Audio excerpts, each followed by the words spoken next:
നമസ്കാരം.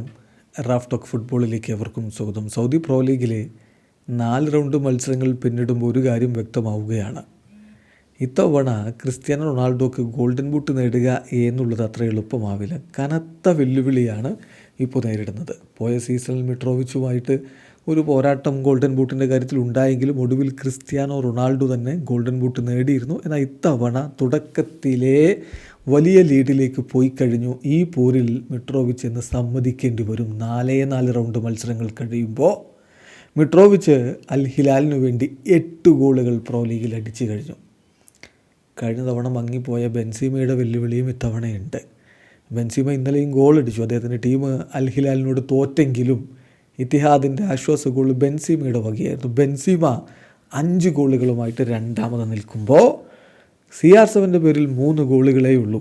Alex കൊലാഡോയും Cristiano റൊണാൾഡോയും ഹൊസാമ വാർഡും Anderson ടാലിസ്കയും ഒക്കെ 3 വീതം ഗോളുകളുമായിട്ട് മൂന്നാമതാണ്. ചുരുക്കത്തിൽ ഇത്തവണ സൗദി പ്രോ ലീഗിൽ ഗോൾഡൻ ബൂട്ടിന് വേണ്ടിയിട്ടുള്ള മത്സരം കനക്കുമ്പോൾ അതിൽ കൃത്യമായ വ്യക്തമായ ആധിപത്യം അലക്സാണ്ടർ മിട്രോവിച്ച് നേടിക്കഴിഞ്ഞു. ഇതിപ്പോൾ മിട്രോവിച്ച് ഒരു ഭാഗത്ത് ഗോളടിച്ച് കൂട്ടുന്നു എന്ന് മാത്രമല്ല, മറ്റ് ടീമുകളെക്കാളൊക്കെ ഒരു വലിയ അപ്പർ ഹാൻഡ് അൽ ഹിലാൽ നേടിക്കഴിഞ്ഞിട്ടുണ്ട്. അൽ നസറിന് ഇനിയിപ്പോൾ സ്റ്റെഫാനോ പിയോലിയുടെ കീഴിൽ ഒരു തിരിച്ചുവരവിന് സാധ്യതയുണ്ട്.